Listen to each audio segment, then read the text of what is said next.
룻기 4장 13절에서 22절까지 제가 봉독해 드리겠습니다. 이에 보아스가 룻을 맞이하여 아내로 삼고 그에게 들어갔더니 여호와께서 그에게 임신하게 하심으로 그가 아들을 낳은지라. 여인들이 나오미에게 이르되 찬송할지로다. 여호와께서 오늘 내게 기업 물을 자가 없게 하지 아니하셨도다. 이 아이의 이름이 이스라엘 중에 유명하게 되기를 원하노라. 이는 내 생명의 회복자이며 내 노년의 봉양자라. 곧 너를 사랑하며 7 아들보다 귀한 내 며느리가 낳은 자로다 하니라. 나오미가 아기를 받아 품에 품고 그의 양육자가 되니 그의 이웃 여인들이 그에게 이름을 지어주되 나오미에게 아들이 태어났다 하여 그의 이름을 오벳이라 하였는데 그는 다윗의 아버지인 이새의 아버지였더라. 베레스의 계보는 이러하니라. 베레스는 헤스론을 낳고 헤스론은 람을 낳았고 람은 아미나답을 낳고 암미나답은 나손을 낳았고 나손은 살몬을 낳았고 살몬은 보아스를 낳았고 보아스는 오벳을 낳았고 오벳은 이새를 낳고 이새는 다윗을 낳았더라. 아멘. 오늘 말씀을 통해 우리 가정의 달을 맞이해서 계속 룻기를 우리 한 장씩 보셨는데요. 이제 마지막 말씀이 되겠습니다. 우리가 이 마지막 때 우리 각 가정이 정말 룻기에 나오는 보아스와 룻의 가정과 같이 되기를 우리 주님의 이름으로 축원합니다. 이 사사기 마지막에 보면 사람들이 각기 자기 속에 옳은 대로 행했다 이렇게 나오는데요. 이게 하나님의 말씀과 너무 멀어진 사람들의 모습입니다. 우리가 살고 있는 지금 이 세상이 그런 모습이 아닌가 싶어요. 그런데 그런 가운데서도 이 룻과 이 보아스 이 두 사람이 이룬 이 가정은 하나님의 말씀이 온전히 서 있는 그런 가정이었습니다. 하나님께서 그래서 이 가정을 기억해 주시고 축복해 주시고 또 새로운 미래를 여시는데 우리 랄리한 장로의 우리 모든 가정들 이 자리에 함께 하신 분들의 가정이 정말 말씀 가운데 이런 하나님의 축복을 누리며 하나님의 나라를 준비하는 그런 놀라운 역사가 여러분과 함께 하시기를 우리 주님의 이름으로 축원합니다. 우리 자부님은 인사하시겠어요? 말씀에 순종합시다 하고 인사해 주세요. 말씀에 순종한 역사가 이제 우리 여러분의 각 가정에 있기를 축원합니다. 보아스와 룻이 결혼을 해서 아들이 태어나게 되죠. 오늘 이 본문에 보면 하나님이 임신하게 하셨고 아들을 낳게 하셨다 이렇게 나와요. 13절이죠. 이에 보아스가 룻을 맞이하여 아내로 삼고 그에게 들어갔더니 여호와께서 그에게 임신하게 하심으로 그가 아들을 낳은지라. 이 모든 일이 하나님의 주권 가운데 일어난 것을 보여줍니다. 하나님께서 그에게 임신하게 하시고 또 아들을 낳게 하셨다. 후사를 허락해 주세요. 그래서 이 모든 일이 하나님이 하신 이름을 인정하고 하나님께 영광을 올려드리죠. 자, 이렇게 태어난 아기의 이름을 오벳이라 그렇게 짓는데 이게 누가 지어준 이름이죠? 오늘 17절에 그 답이 나오는데 이렇게 나옵니다. 그의 이웃 여인들이 그에게 이름을 지어주되 나오미에게 아들이 태어났다 하여 그의 이름을 오벳이라 하였는데 그는 다윗의 아버지인 이새의 아버지였더라. 누가 이름을 지어줬어요? 보아스가? 나오미가 아닙니다. 그의 이웃 여인들이, 나오미의 이웃 여인들이, 나오미와 함께했던 그 마을의 여인들이 이름을 오벳이라 그렇게 지어줬어요. 성경에 보면 보통 아기의 이름을 누가 지어주죠? 부모님이 지어주죠. 우리와 비슷해요. 특별한 경우에는 하나님이 지어주시기도 합니다. 하나님 이름을 주세요. 그런데 이웃 여인들이 이름을 지어준 건 아마 딱 한 번 나온 사건이 아닌가 싶어요. 나오미가 그 이웃 여인들에게 이름을 지어달라 부탁했을 것 같지는 않습니다. 그러나 아기가 태어났다는 그 소식에 아마 동네 여인들이 다 모였을 거예요. 야, 경사났구나. 그러면서 축복을 해주죠. 나오미를 축복해줘요. 그런데 그런 가운데 아마 우리 이런 장면을 한번 상상해 볼 수 있지 않을까 싶어요. 이건 어디까지나 상상입니다. 태어난 아기를 품에 안고 있는데 여인들이 와서 물어봅니다. 이름이 뭐냐고. 그런데 이름을 아직 정하지 못한 거예요. 그래서 이 여인들이 막 이야기하다 어떻게 하다 보니까 오벳이란 이름이 나온 겁니다. 이런 자연스러운 대화 가운데 나온 이름이 아닐까 생각되는데 왜 오벳이라고 이름을 지었을까? 여러분 오벳이 무슨 뜻인 줄 아세요? 오벳은 종이란 뜻입니다. 아니 그 귀한 아들을 어떻게 종이라고 이름을 지을 수가 있어요? 물론 이걸 명사화하면 섬김이 될 수도 있긴 있어요. 그렇지만 일반적으로 섬기는 일을 하는 종을 천하게 생각했던 시대 아니겠어요? 아니 그 많은 좋은 이름을 놔두고 왜 종이라고 지었을까? 그렇게 이름을 지어준 데는 깊은 뜻이 있다 그렇게 봅니다. 아마 이 여인들은 오벳의 부모님을 생각한 게 아닌가 싶어요. 보아스와 룻. 그들이 어떤 사람들이죠? 시어머니에 대한 룻의 그 아름다운 섬김, 온 베들레헴이 현숙한 여인이라 칭찬할 정도로 섬겼던 그 아름다운 모습. 그리고 보아스는 어떤 사람이었죠? 기업 물을 자의 책임을 다한 헌신적인 그런 섬김. 그런 부모님의 섬김의 그런 모습을 기리면서 아마 이 오벳이라는 이름을 지어준 것이 아닌가 그렇게 봅니다. 성경에 처음 나온 이름입니다. 여러분 종은 어떤 일을 하는 사람이 종이죠? 사실 우리는 종을 본 적이 없어요. 아마 좀 연세가 있는 분들은 아마 과거에 종이 어떤 것인가 조금 어렴풋이 아는 분도 있지 않을까 싶은데 사실 우리가 살고 있는 세상은 또 우리가 살고 있는 사회는 종이 없죠. 성경에 보면요, 종은 어떤 사람이냐? 주인을 섬기는 사람으로서 주인이 시키는 일을 그대로 실행하는 사람이 종입니다. 그래서 누가복음 17장에 보면 예수님께서 우리가 하나님의 종으로 어떻게 섬겨야 하는가 하는 것을 가르쳐 주시죠. 하나님의 종으로. 자, 어떻게 섬겨야 되죠? 누가복음 17장 7절부터 예수님께서 이렇게 말씀하셨어요. 너희 중 누구에게 밭을 갈거나 양을 치거나 하는 종이 있어 밭에서 돌아오면 그대로 곧 와 앉아서 먹으라 말할 자가 있느냐? 도리어 그대로 내 먹을 것을 준비하고 띠를 띠고 내가 먹고 마시는 동안에 수종을 들고 너는 그 후에 먹고 마시라 하지 않겠느냐? 명한 대로 하였다고 종에게 감사하겠느냐? 이와 같이 너희도 명령을 받은 것을 다 행한 후에 이르기를 우리는 무익한 종이라 우리의 하여야 할 일을 한 것뿐이라 할지니라. 우리가 어느 순간 그런 생각, 하나님 제가 하나님에서 이렇게 많은 헌신을 했는데 하나님 어떻게 저에게 이러실 수 있습니까? 하는 그런 마음 가질 수 있잖아요. 근데 해야 할 일을 당연한 것을 놓고서 어떤 보상을 바라거나 또 인정을 받기 원한다면 이건 잘못된 것이라는 그런 뜻이에요. 물론 좋으신 하나님이 우리를 축복해 주시고 우리를 격려해 주셔야 하지만 그런 것을 기대하는 그 자체는 잘못된 것이다. 종은 주인에게 대가를 받거나 인정을 받기 위해 주인이 시킨 일이라는 게 절대로 아닙니다. 말없이 해야 할 일을 하는 것이 종의 도리입니다. 이게 바로 우리가 하나님을 섬길 때, 우리의 주인 대신 하나님을 섬길 때 이런 마음을 가지고서 우리가 섬겨야 돼요. 그렇지 않으면요 금방 시험에 듭니다. 금방 우리의 믿음이 그냥 흔들려 버려요. 자, 이게 바로 룻기에서 보여준 보아스와 룻의 모습이에요. 진정한 섬김이 어떤 것인가. 그래서 그런지 오늘 이 본문에 보면요, 이 동네 여인들은 말을 많이 하는데 보아스와 룻은 전혀 말이 없어요. 아무 말이 없습니다. 두 사람의 반응이 전혀 나오지 않아요. 너무나 겸손한 모습, 그냥 해야 할 일을 했을 뿐이라 하는 그런 종의 모습이에요. 이렇게 아무 말 없이 마땅히 해야 할 일을 한 것을 여러분 뭐라고 하는지 아세요? 순종이라고 합니다. 참 보기 어려워요. 순종하는 모습. 성경에 보면요, 순종이 뭐보다 낫다고요? 제사보다 낫다. 사무엘상 15장 20절에 나온 말씀인데 선지자 사무엘이 순종하지 못하고 그냥 말이 많았던, 변명 구구절절히 늘어났던 사울 왕에게 해준 말이었죠. 사무엘이 이르되 여호와께서 번제와 다른 제사를 그의 목소리를 청종하는 것을 좋아하심 같이 좋아하시겠나이까. 하나님께서 사무엘을 통해서 사울 왕에게 이러셨죠.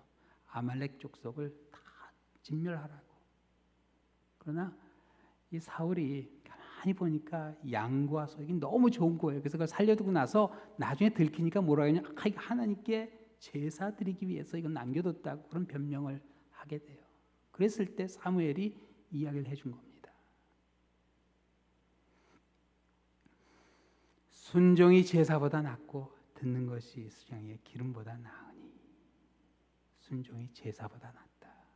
그 어떤 다른 것보다요 가장 중요한 게 순종하는 모습. 순종하는 모습.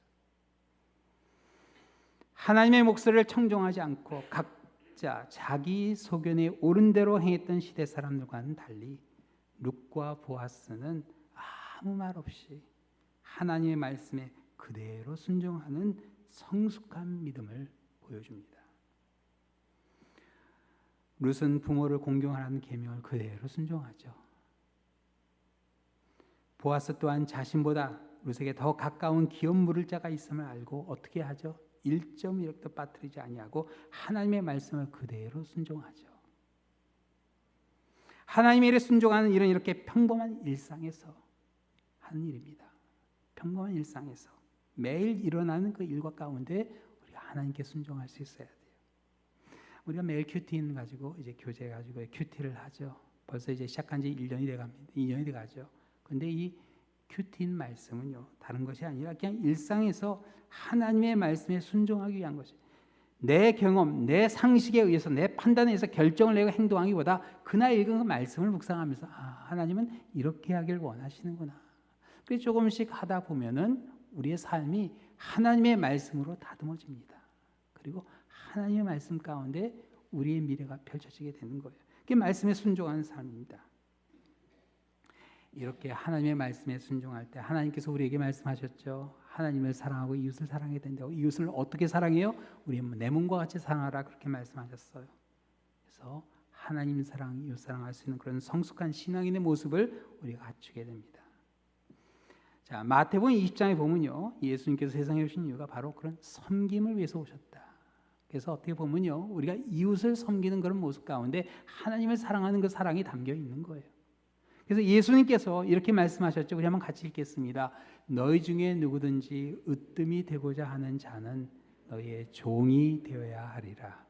인자가 온 것은 섬김을 받으려 함이 아니라 오히려 섬기려 하고 자기 목숨을 많은 사람의 대속물로 주려 함이니라. 자, 섬기기 위해서 무엇까지 감수할 수 있어야 돼요? 내 목숨을 내려놓을 수 있는. 여러분, 그런 경우가 얼마나 되겠어요? 그렇죠? 많은 경우에 내 자존심만 조금 죽이면 충분히 섬길 수 있습니다. 내가 조금만 희생하면 섬길 수 있어요. 그렇죠? 우리가 주일날마다 맛있는 우리 친교 우리 하는 이유는 그래도 구역이 돌아가면서 한 번씩 희생하기 때문에, 섬기기 때문에 참 감사한 마음으로 섬겨서 가끔 이제 그런 얘기를 들어요. 어떤 구역에서는 그래 우리가 1년에 50, 52번을 50번을 먹는데 그래도 우리 2번은 우리가 잘 섬길 수 있지 않냐. 그래서 최선을 다해 섬기는 모습이 참 아름답습니다. 그렇죠? 예수님께서는요, 이 세상에 오신 것이 바로 그런 섬김을 위해서 이 세상에 오셨다. 그래서 섬김의 본을 보여주시죠. 오늘 말씀에 보면요, 이 보아스와 룻이 그 시대 섬김의 본을 보여줍니다. 그리고 하나님께서는 그들에게 복을 내려주시죠. 여러분, 이게 두 사람 다 복을 받기 위해서 섬긴 거 아닙니다. 복을 받기 위해 섬긴 것을 기복신앙이라 그렇게 이야기하죠. 사실 기복신앙은 참 위험합니다. 원하는 것을 얻기 위해 하나님을 믿을 때 하나님, 이 신앙이 다 내가 원하는 것을 얻기 위한 수단으로 그렇게 전락해버려요. 그 결과가 어떻게 되냐? 가장 안타까운 것은요, 더 큰 축복을 차버리는 어리석은 일을 하게 돼요. 그래서 오늘 지난주 설계 나오는 그 기업 물을 자가 더 가까이 있었는데 그 사람이 룻의 기업을 물을 수 없다 그렇게 했는데 그 이유가 뭐였죠? 내 기업에 손해가 올까 싶어서. 손해를 본다는 것도 아니었어요. 뭐 손해가 있는 것도 아니고 혹시나 손해가 있을까 싶어 나는 이거 못하겠다. 그리고 그냥 사양했습니다. 그래요. 기복신앙의 가장 결정적인 문제는 결정적으로 손해보는 일 절대로 하려고 하지 않습니다. 근데 손해보지 않고 어떻게 섬길 수 있겠어요? 그렇죠?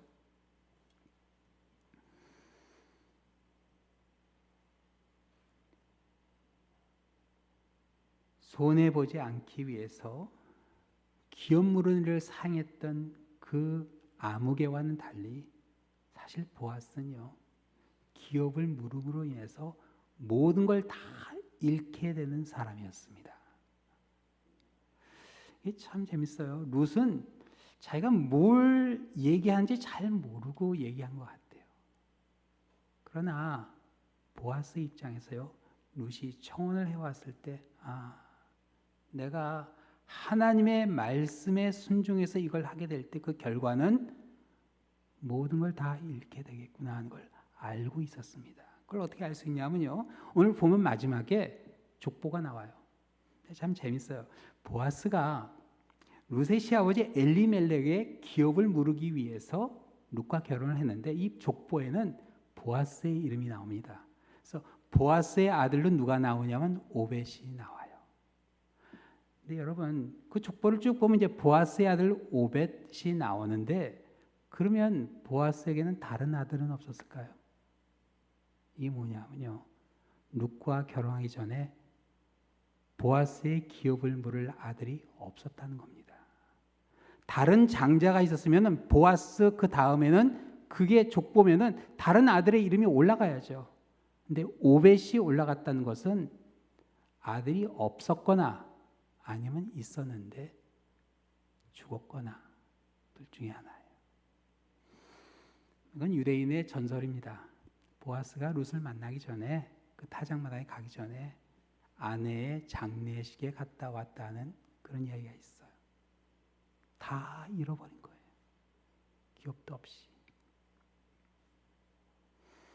후사가 없는 경우에 족보에 그렇게 나오는 겁니다. 보아스, 오벳. 그렇게 되는 거예요. 그렇게 될 때 사실 보아스는 자기 모든 기업이 엘리멜렉 그 후손으로 넘어가는 겁니다. 그리고 자기 이름은 없어지는 거예요. 하나님의 말씀에 순종하기 위해서 전 재산이 다른 사람의 집으로 전가되고 자기 이름은 끊기는 겁니다.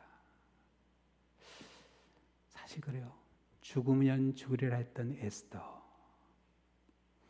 3일 동안 온 수산성인 사람이 다 같이 금식하면서 기도했어요. 그래도 죽으면 죽으리라. 그래 같이 기도한 사람이 있을 때 그래도 할만하지 않겠어요. 온 유대인들이 같이 기도하는 가운데 다니엘은요, 예루살렘을 향해 문을 열었습니다. 아마 사람들이 다 보고 있었을 거예요. 오늘 과연 그게 열릴까 말까? 열리면은 사자굴에 들어간다고 그랬는데 아마 다 그 다니엘의 모습을 지켜보고, 그런데 다니엘이 예루살렘을 향해 문을 열고 기도를 하죠. 사자굴로 끌려갔습니다. 그러나 많은 사람들의 기대가 있는 가운데 순교할 만해요. 그러나 아무도 하기 싫다고 그러는데, 가장 가까이 있는 친족도 안 하겠다고 그러는데, 아니 보아스가 왜 그걸 해야 됩니까? 하게 되는 순간 자기 기업이 엘리멜렉의 자손으로 넘어가고 자기 이름도 끊기고 다 끝이 날 텐데, 세상 사람들에게 엘리멜렉은 사실 하나님의 축복을 저버리고 이민 간 사람이었어요. 이스라엘 사람으로서 할 수 없는 일한 사람입니다. 그래요. 보아스는 어떻게 보면 그냥 남 좋은 일을 하는 어리석은 사람같이 보입니다. 정말 구제해줄 가치조차 없는 사람인데, 하나님의 축복을 버리고 모압으로 이민 간 사람인데, 이스라엘의 적국으로 이민 간 사람인데, 아니 왜 그 사람을 위해서 대를 이어줍니까?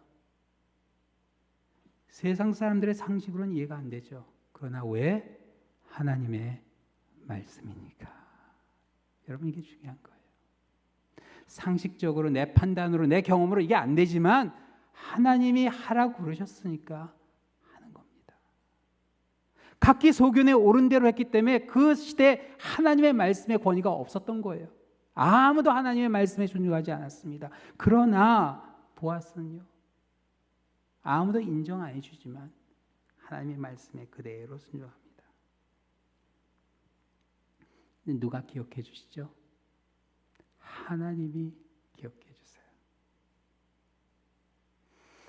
하나님은 하나님이 주신 기업을 팔고 모압으로 떠났던 엘리멜렉의 이름 대신 그 족보에 하나님의 말씀에 순종해서 친족 엘리멜렉의 이름을 이어준 보아스의 이름을 올려주십니다.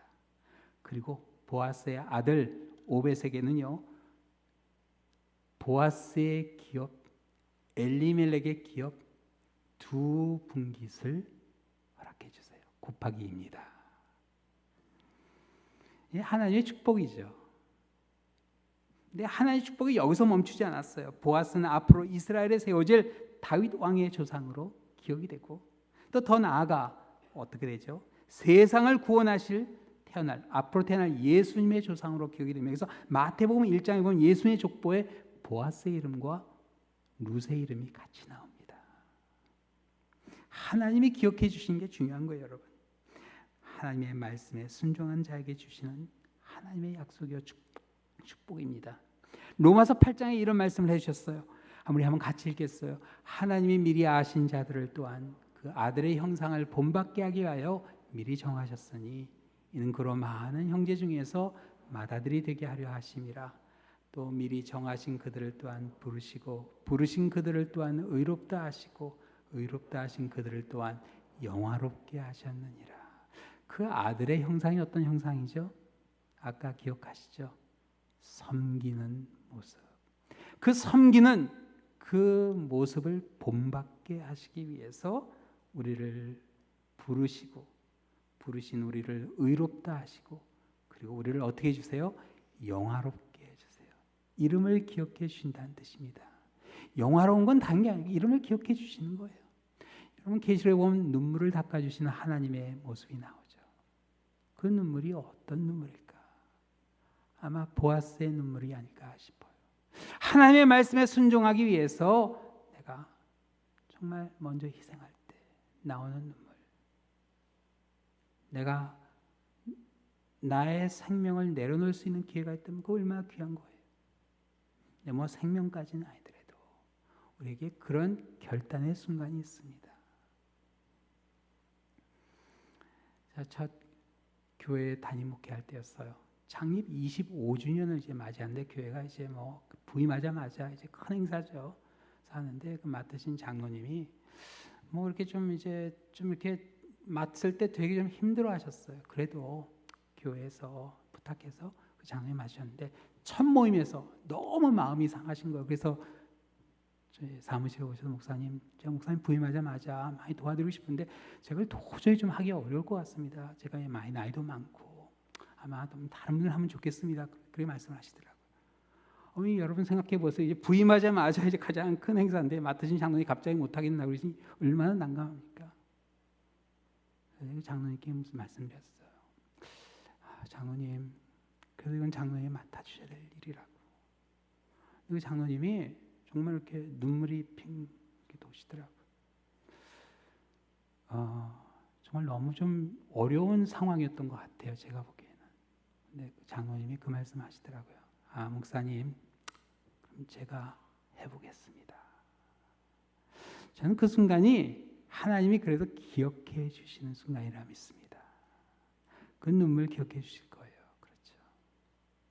자존심 내려놓고 정말 힘든 그런 상황이었지만 그래도 교회를 위해서 헌신하는 모습, 다 내려놓고 섬기는 모습, 얼마나 아름다운 모습인지 모릅니다.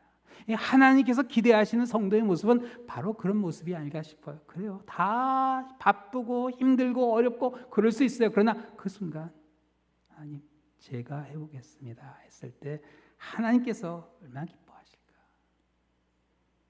섬김의 본이 되신 우리 예수님, 그 예수님을 본받을 때 우리를 부르시고 의롭다 하신 하나님께서 우리를 어떻게 해주세요? 영화롭게 해주십니다. 영화롭게 하시는 하나님의 은총이 이제 이 마지막 때 각기 다 자기 소원의 마음 옳은 대로 행하는 가운데 하나님의 말씀의 권위가 없는 이 세상에서 정말 하나님의 말씀에 순종한 섬김의 모습을 보여주시는 우리 여러분들이 되시기를, 여러분의 각 가정이 되시기를 우리 주님의 이름으로 축원합니다. 기도하시겠습니다.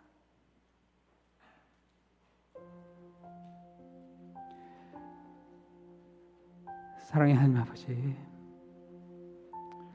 하나님의 말씀의 권위가 잊혀져 가는 이 세상에 저희들이 살고 있습니다.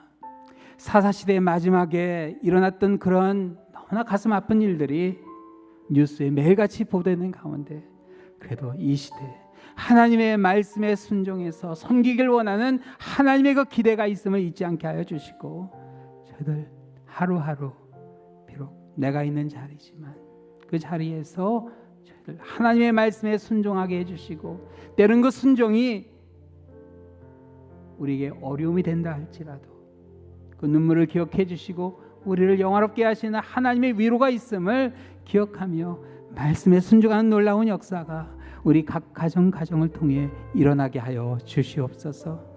한 가정을 통해 새로운 시대를 연 하나님의 그 놀라운 손길을 이루기를 통해 저희들 보았습니다. 아버지, 지금도 이 마지막 때에 하나님의 새하늘과 새 땅을 준비하고 계시고 하나님의 나라를 준비하게 하시는 그 하나님의 놀라운 손길이 우리 가정에 있음을 기억하는 가운데 우리 각 가정을 말씀으로 세우게 하여 주시고 말씀에 순종하며 나아가게 하여 주시옵소서. 모든 말씀 예수 그리스도의 이름으로 기도하옵나이다. 아멘. 우리 자리에서 일어나 찬양하시겠습니다. 이 세상을 살아가는 동안에 나의 힘을 의지할 수 없으니 기도하고 낙심하지 말 것은 주께서 참 소망이 되심이라. 주의 길을 걸어가는 동안에 주의 길을 걸어가는 동안에 세상의 것 의지할 수 없으니 감사하고 낙심하지 말 것은 주께서 참 기쁨이 되심이라. 하나님의 꿈이 나의 비전이 되고 예수님의 성품이 나의 인격이 되고 성령님의 권능이 나의 능력이 되길 원하고 바라고 기도함. 우리 다시 한번 고백합시다. 이 세상을 살아가는 동안에 나의 힘을 의지할 수 없으니 기도하고 낙심하지 말 것은 주께서 참 소망이 되심이라. 주의 길을 걸어가는 동안에 주의 길을 걸어가는 동안에 세상의 것 의지할 수 없으니 감사하고 낙심하지 말 것은 주께서 참 기쁨이